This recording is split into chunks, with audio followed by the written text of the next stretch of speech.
Hi everybody, it's Chuck Freeby. Brand new season, brand new set for our 46 Sports Preview as we get you ready for our 34th season of high school basketball coverage on TV 46.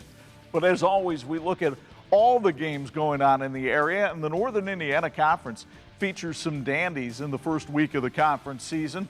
Let's start with Riley at Marion. You know, Alex Daniel is back as the head coach of the Riley Wildcats, and he has a certified sniper in Marvin Schindler coming back to anchor his backcourt.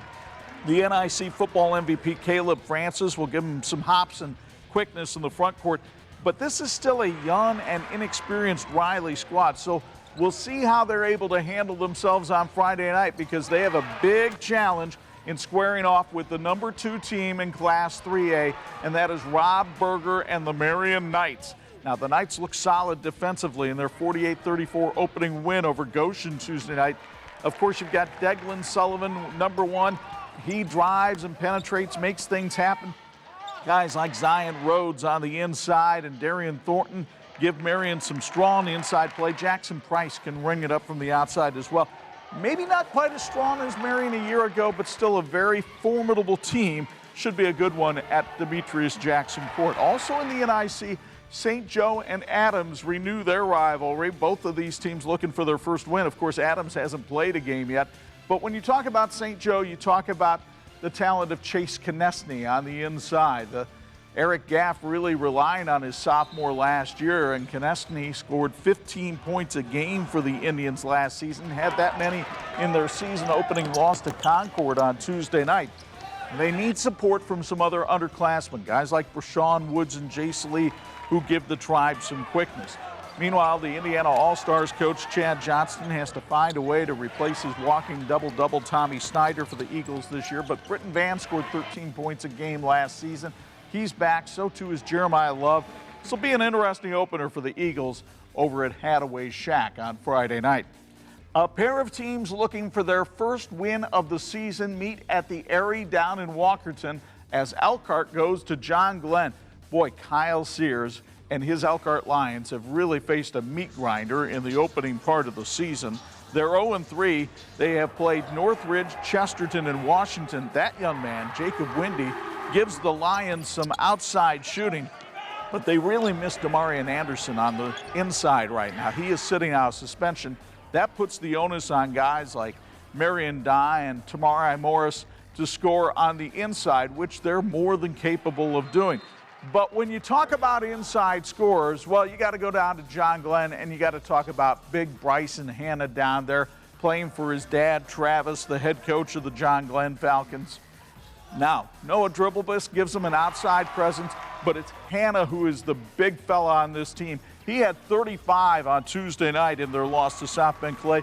Looking strong once again, but they need other people to strap up. Maybe it's going to be Dribblebus. Maybe it's going to be Joe Trap-Louie. Whoever it is, someone else has to help with the offense for the Falcons to be soaring again.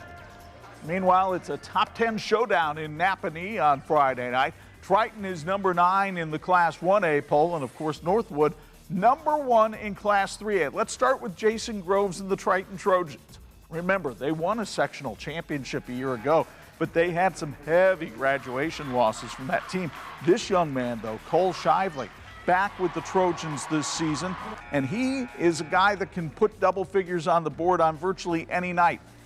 But with all those seniors graduating, Jason Groves has some holes to fill, and that was evident Tuesday night when Plymouth was able to take the Trojans to the woodshed. And now the task gets even tougher because, well, Northwood is loaded. Aaron Wolf has a lot of folks back on this team in Napanee this year, and you see them right here. This is Ian Rash going in strong for the basket, and of course they've got Cade Brenner, the young man that will likely become a 1,000-point scorer in his career with his performance tomorrow night. Don't forget about Ian's brother Tyler Rash. Ethan Wolf, the coach's son, has been doing more, and they've got J.J. Payne down low. The Panthers will be a heavy favorite in this one Friday night in the Panther Pit. And then our TV 46 schedule kicks off tomorrow night with a battle of number 9 Culver Academy going into Middlebury to take on Northridge. Now, Culver Academy has one of the better players that you haven't seen before in Cooper Farrell. He's headed to Bentley University out east, a Division II school. Thomas Collins, a terrific shooter. Mark Galloway has a team that he really likes this season. But they get a tough road test on Friday night. They go into that madhouse in Middlebury and face Scott Radiker and the Northridge Raiders. Radiker and Galloway go way back with each other, and way back is where Mason Bales likes to shoot it from. Noah Zamuda as well. Northridge, a team known for its prolific three-point shooting, and they'll try to put up a ton of them against this Culver Academy squad. Should be a fun time in Middlebury.